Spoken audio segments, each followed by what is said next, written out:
Ngiyalibingelela balaleli namhlanje ngesonto ekseni.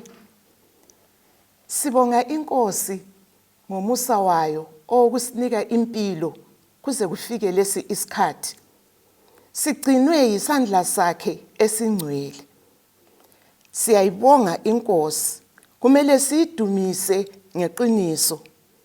Ngoba ilomusa, ilothando, isinikile impilo. Ukuze sibonakale singabantu ababongayo lokho asenzela khona, sifanele simbonge. Kade sinzafisa nxa siqalisa sikhothamise amakhanda sikhuleke, asikhuleke nini. Baba wethu osezulwini, sesiphambi kobuso bakho kathesi, sicela ukuzwa lokho ofuna sikuzwe namhlanje. Wena njengoNkulunkulu wethu olothando, olomusa, sifisa ukuzihlisa ngaphansi kwakho. NgoJesu siyathandaza. Amen. Namhlanje sifisa ukuthi ke sikhulume ngemakhaya. Sifuna ukuletha ukuthula emakhaya. Siyazi ukuthi emakhaya lapha esikhona akula ntokozo. Ngakho nxa kungala ntokozo, ngitsho labantu abethu nxa bephuma emakhaya abathokozanga. Njalo namhlanje sinjalo sijonge ukukhangela kakhulu ulutsha lwethu. Umhlaba usumi ngamazwane. Umhlaba awusamnandi. Nxa sikhangelisisa kakahle sizabona ukuthi kubangelwa yikuthi abatsha bethu abasamanga ngokuqonda. Nxa sibala eBhayibhelini, sifanele sibale iBhayibheli lisendlalele konke esikwenzayo. Sibala kwabaGalatiya 5 verse 22. Uthi kodwa izithelo zakomoya luthando, lokuthokoza, lokukhuthala, lokuthula, lokubekezela, lomusa, nokulunga, lokuthembeka. Okubalisiweyo konke lapha, nxa bekungatholakala emakhaya ethu, kungaba lokuthula, kungaba lempilo ebukekayo lapho esihlezi khona, sengathi i-community. Sisuke lapho sikhangele mbe kusemisebenzini kumbe kungaphi, sizathokoza nxa konke lokhu kungabaleka empilweni zethu. Ngikhangele inhlanganiso ezintathu namhlanje engifisa ke sibone ukuthi zona zibona njani. Eyokuqala sithi yi-WHO. Sonke sijwayele le i-World Health Organization ekhangela ngezempilo. I-World Health Organization ithi yona kulokubulalana okukhulu kangaka emhlabeni wonke jikelele ebantwaneni. Bakubale bathi bafika 200,000 abantwana ababulalanayo. Ikakhulu phakathi kweminyaka engu-10 kusiya ku-29. Kambe kakuhlawusimulisi umzimba wakho yini mzali?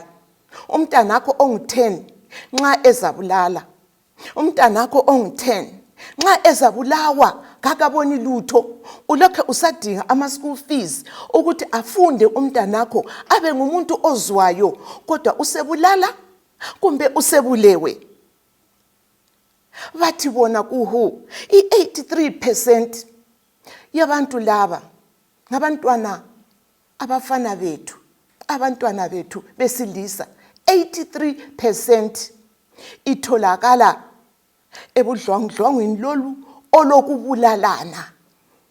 Siyazi ukuthi abantu bethu kumbe bazonda njani, kumbe lulaka, kumbe asidinga ngako. Ngusathana uyabangenela abantwana bethu. babona abanye sebebaphambanisile, bebone okungcono kuyikumbulala lo muntu, amchaye ambulale. Usizo olungakanani ngoba baze babone bacaphuke bacunukele abazali babo. Abantwana bethu sibazele basiphendukela basibulale. Bayabulala abanawabo, bayabulala omakhelwane. Ngitsho sinje xa uphuma endlini wesaba ulutsha, ubamba ugagadlele isikhwama sakho, hayi umfana omncane ngxenye angasuka esedonsa isikhwama angithathele. Kumbe ugadani unchova, uhlala unanzelela engxenye umuntu omutsha angasuka esezongiphambanisa. Kuyaphambanisa ingqondo zethu sonke, asiphili kuhle. Umkhonomo wethu yikho uhlala usiwa ngenxa ukuthi sihlala singabantu abesabayo, asikhululekanga lapho esikhona, siyesaba.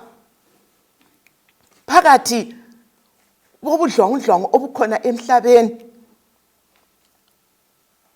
ukuceba omama nxa besiyaceba ngokudlwangulwa, i-24% ngabatsha. 24% ngabatsha bayakhala ngokudlwangulwa. Le inhlanganiso yokuqala. Esibili kuthiwa yi-RAINN, RAINN. Bona bathi phakathi kwamantombazana angu-9, eyodwa inkazana khonapho iyakulula ukuthi idlwanguleke kumbe idlwanguliwe iminyaka phakathi kwabantwana abangu-9. Ngamankazana lawo. Abafana phakathi kwabafana abangu-5, oyedwa wakhona laye udlwanguliwe.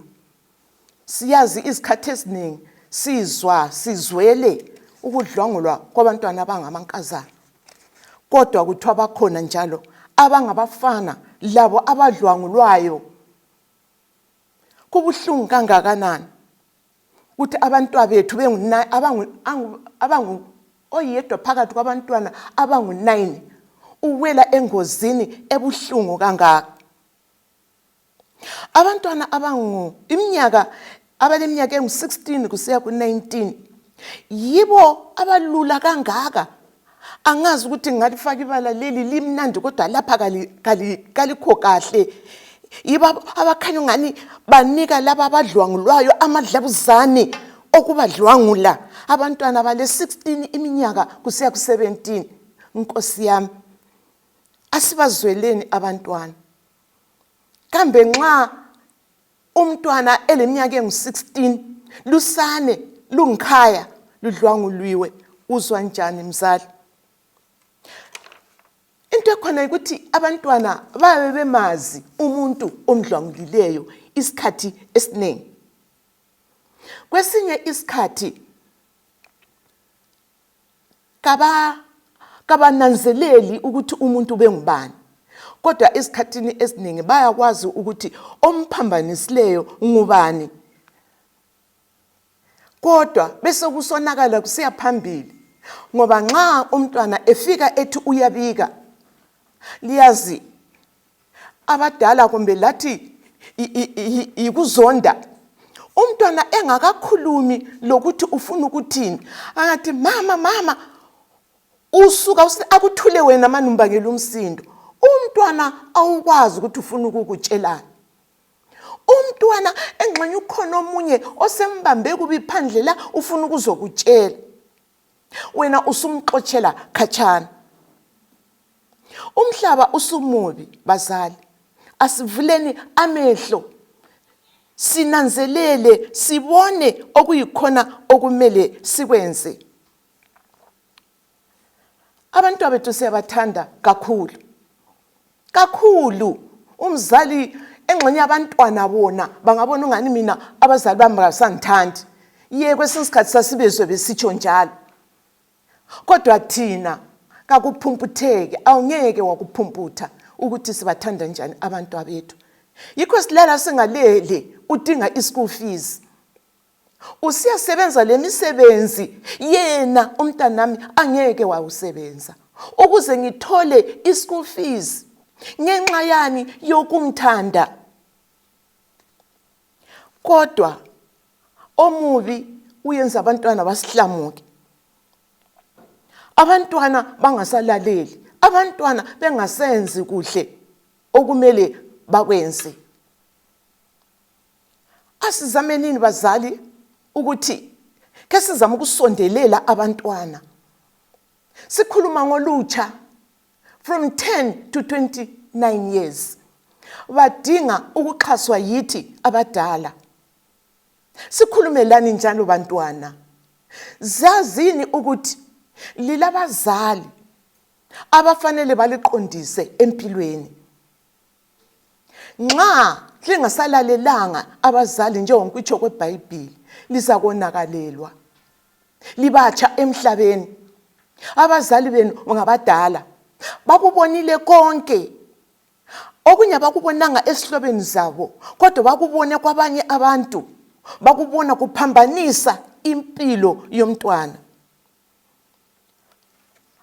Asinanzelele nini bazali ukuthi silomlando omkhulu ebantwaneni. Ukudlwangulana lokho, ukuphanjaniswana konke lokho, kanti khona kunxa kuvela ngaphi. Silenhlanganiso sichilo sathi ngezintathu, sile who, le reni. Eyesithathu sikhuluma sithi end it now ngesikhiwa. Sithi kuyekele manje, kuchiye manje. Liyazi ukuthi nxa ukhuluma lesi statement mbe libala silithathe silenze ibala elilodwa. Ukukhuluma ngomvamvidi ukuthi lento ayiyekelwe. Lokhu phela kutsho ukuthi into le kayinhle. Nxa kuthiwa khona iyekele linto, okutsho ukuthi into le kayinhle. Ifone ukuchiwa, ifanele ukuyekelwa. Yikho umhlaba wethu usuwonakele kangaka.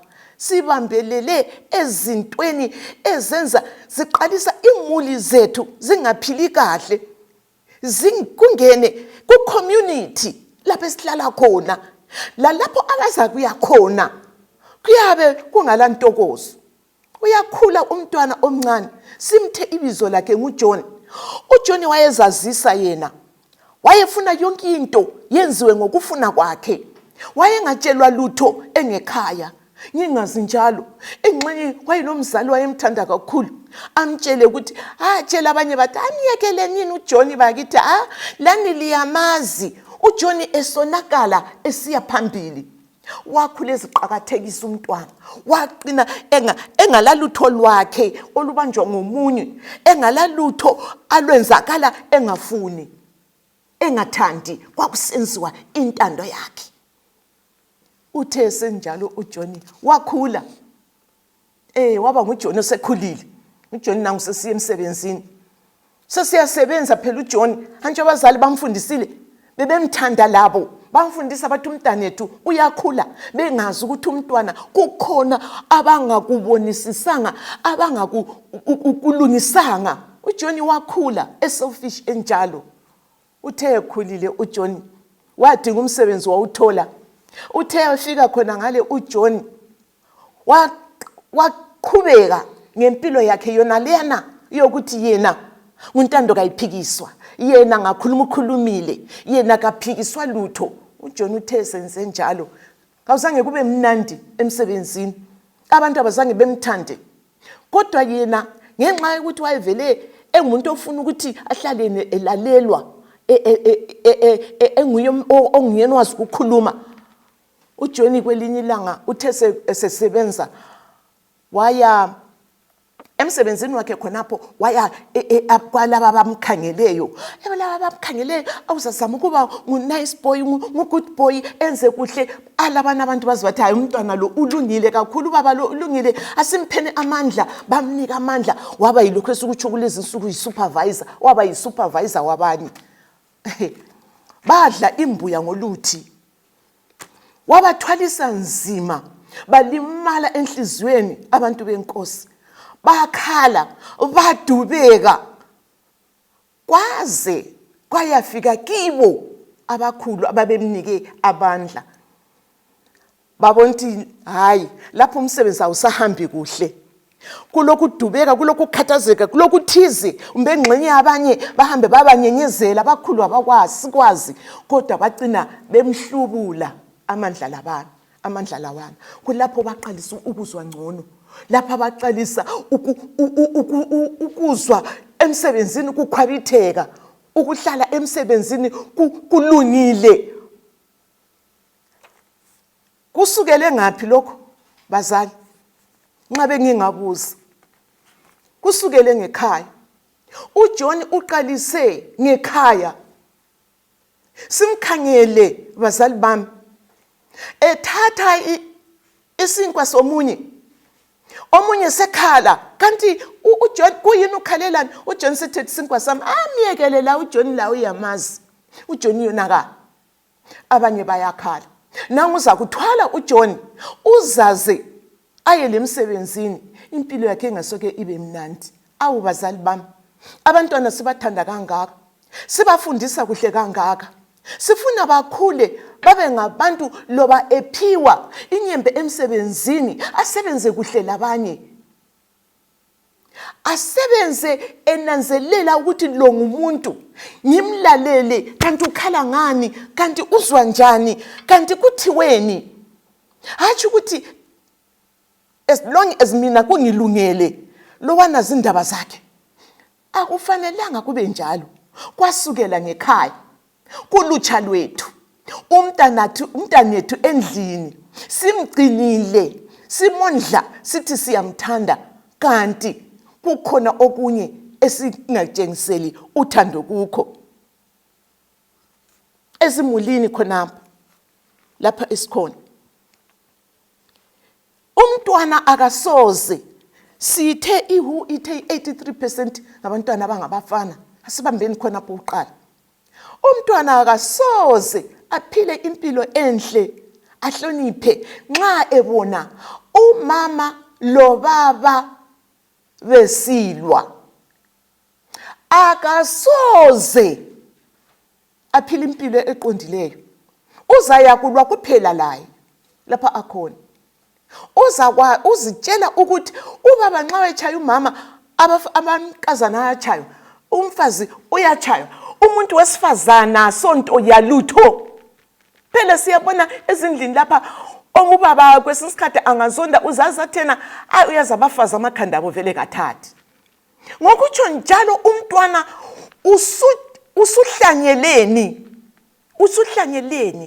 usuhlanyele ubudlwangudlwangu kambe kumnandi ungumzali ukuzwa ukuthi umntana wakho uchayile umntaka kamakhelwane lapha ekhaya kumbe uhlala usithi miyekele nini uJohn ngenxa yokuthi yena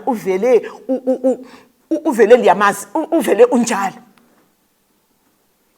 uhlala echaya abantu uzachaya umntwana umakhelwana ngani kungabi mnandi kumakhelwane wena susizwa njani fundisini umntana wakho engxoso zaqeda le university useshayile umntwana wa next door ngoba yena ujayele ukuthi umuntu uyachaywa ngoba ubona ubaba ehlala echaya umama akula muntu usoko wahlala phansi wamtshela umntwana ukuthi hayi ungabona ubaba echaya ungachayi wena kumbe ungathini vele ayisiso isifundo eseneleyo sokuthi wena mzali uziphathe kuhle nxa uzachaya umama ngikhaya umfundisa iabuse umntwana umfundisa ubudlwangudlwangu uzayachaya impilo yakhe ayisoze ibe mnandi uhlukwazi ukuthi usuhlanyele bazali sicela ukuthi lihle likwazi sesihlanyele inhlanyelo embi emntwaneni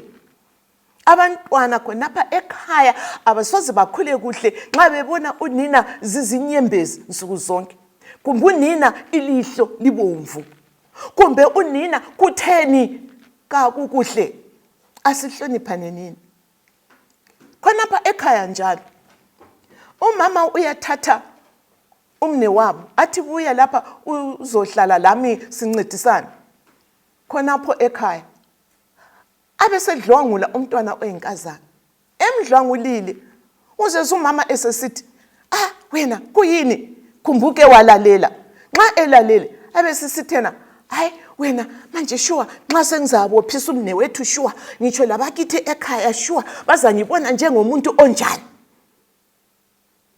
Ufundiseni khonapho umntwana usedlwanguliwe la. Kuyini osokwenzakele umntwana wakho umtshengisele uthando yini. Kwesinye isikhathi abantwana bahlala besesaba ukuthi siba nxa onile we say harsh words sikhuluma ngokuzonda. Asizamenini bazali biza umntanakho umtshele lokho kwenzileyo kakukuhle kulokukhuluma abanye sikhuluma size sikhulume ngitsho lebantwini elalele kumbuza kuzwa kuphela sokuthiwa khona umama wakho kade sithi wena uthe wena wenze lokho. Ayisikho ukuphila okuhle.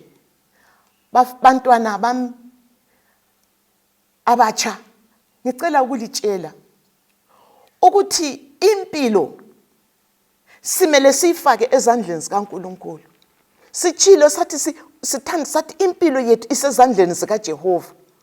Singeyisa ukuya ezinkonzweni seyise isikhathi somthandazo ezindlini sizaba yiba besabayo abesabayo ngabantu ku community. Sesisenza ungayisikho ngoba abazali yeba ngathi ungayenzi lokho kodwa kuphelela khona lapho uthi usuka lapho abangane bakho uthi uyabatshela abangane bakho bathi bona abazali bakho abafuna ukuthi ube yisithutha. Okukhona ukucela uNkulunkulu asisondeleni phansi kukaJehova bantwana. Sikhulume lo Jehova simenze abe phansi kwethu sizakhula in wisdom njengaye uJesu elapha emhlabeni. uLuka 5 verse 52 uthi yena uJesu wakhula ngokuhlakanipha la ngomzimba la ngokuthandwa nguNkulunkulu labantu. Sonke siyafuna ukuthandwa endikakhulu asiceleni bantwana ukuthandwa nguNkulunkulu kakhulu ukwedlula abantu. Ungathandwa nguNkulunkulu ungenza kuhle okufunwa nguNkulunkulu labantu bazakuthanda. Uzaphila impilo enhle lapho uhamba khona uzaba ngumuntu okhwabithekayo uzaba ngumuntu othandekayo uzaba le wisdom uzaba wise. uJesu wakhula ele wisdom nguye phela owabuya waba isibonelo sethu lapha emhlabeni. Singathi siyakhangela ukuthi mina ngizaphila njengobani ubani waphila lapha kumbe ubani wakudala wanjani sizalahlekelwa. Kumele sikhangele ukuthi yena uJesu ngokwakhe waphila njani wayesenzani. Jesu wayelalela wayesizwa konke ayekutshelwa ngabazali bakhe wayekulalela ngitsho kutshelwa nguNkulunkulu okunye kutshelwa nguNkulunkulu abazali bakhe bengananzeleli kodwa babesaziye ukuthi lo ngumntwana ophakemeyo. Yena kasifakanga ukuthi ukuthi abantu bambone ukuthi ngumntwana ophakemeyo. Labazali bakhe bamgcina kahle. Imilandu 7 verse 14 ithi yona nxa abantu ababizwa ngebizo lami bezazithoba bakhuleke badinge ubuso bami njalo bachiye izindlela zabo ezimbi kulapho engizakuzwa ngize ngisezulwini ngithethelele izono zabo njalo ngiphephise ilizwe labo. Singafika ikhatshana ilizwe lethu lifuna ukuphethiswa bantu benkosi. Sikhuluma nje lani bantwana abatsha ukuthi ilizwe lethu selonakele ngobudlwangudlwangu obukhona emhlabeni. Ngitsho lemikhuhlane uNkulunkulu uthi uyenelisa ukuphephisa umhlaba wethu ukuphilisa kusiphilisa ngcono nxa singadinga ubuso bukaNkulunkulu simdinge uJehova uza kuthi asenzele kuhle Ngitsho lapha esikhamba khona sizaba ngabantu ababusisekileyo. Sizaba ngabantu abathandekayo. uNkulunkulu nxa elawe, ngitsho lapho uhamba khona, uyakhanya ukuthi lo wana ngumntaka kaNkulunkulu. Ngezenzo zakho, liyazi kwesinye isikhathi lapho esiphila khona, sasibone especially abantwana, sasibona ngani kuyinhlekisa lokho engikwenzayo okuhle engikutshelwe ngabazali bami. Mntanami, asihambe ezinkonzweni, sikubone kuyinto eyangisayo ukuthwala amaBhayibheli ngelanga lenkonzo sisiyathandaza. Abanye basihleke bathi isithutha lesi, siyadingana. You are wise, my child. Wena uthandwa nguJehova. Qhubeka usiya enkonzweni. uJehova uza kunqanda kakhulu nxa ukhonza. Ngicela ukuthi bantu abatsha ke ngilicele sibili kakhulu ukuthi asidumiseni uNkulunkulu ngempilo yona le asinike yona ngokumkhonza. Singamkhonza senze intando yakhe, senze okufunwa nguye. Emulini kuzaba lokuthula, ngoba sizathi uthi usenza lokho ucabange ukuthi lokho uNkulunkulu kakufuni, uJehova lokho kakufuni. Ubusukuyekela, ungayekela abazali bakho basathokoza. Akula sibusiso esedlula ukuthi abazali bethu bathokoze ngathi. Eqinisweni umzali nxa esithi wenze kahle mntanami, yisibusiso empilweni yakho. Ubusisekile wena mntwana. Asifunde nini ukwenza okuthandekayo esikutshelwayo khonapha eduze ngabazali bethu. Ungathathi lokho ungacelanga, ungenzi lokho ungakhulumanga, ukukwenza khonokho, ukukuyekela ngekhaya, ukuthatha ngingacelanga. Angisoze ngiyentshontsha kusasa, angisoze ngibe lisela. Ubaba lo mama basoze bagijime kakhulu kangaka bedinga ischool fees ukufundisa isela. Isela elifundileyo li dangerous kakhulu, ngoba libala konke, lenza konke, akukho azakwehluleka. Asizameni bantwana ukwenza iphathi yethu. Bazali lathi asibabone nini abantwana bekhula, sinanzelele okuyikhona okungasahambi kuhle, sibaqondise, sibatshengise impilo. Ngithemba uNkulunkulu uzasiphathisa, singamcela ukuthi asenzele lokho. Bengicela nxa kathesi singakhothamisa amakhanda ethu, simcele uNkulunkulu asikhuleke nini. Baba wethu osezulwini, siyacela umoya oyingcwele owasitshiyela wona ungene kithi abazali kuqala. Sikhuze abantwana ngendlela efaneleyo ukuze bakhule kuhle.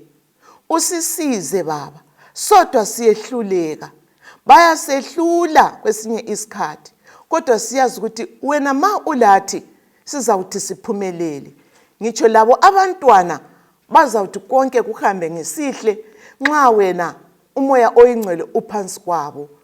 Konke kuzaba kuhle ekhaya, ngoba kuhle ekhaya lezulwini kuyabe kukuhle. Siyabonga ngokuzwa umthandazo wethu.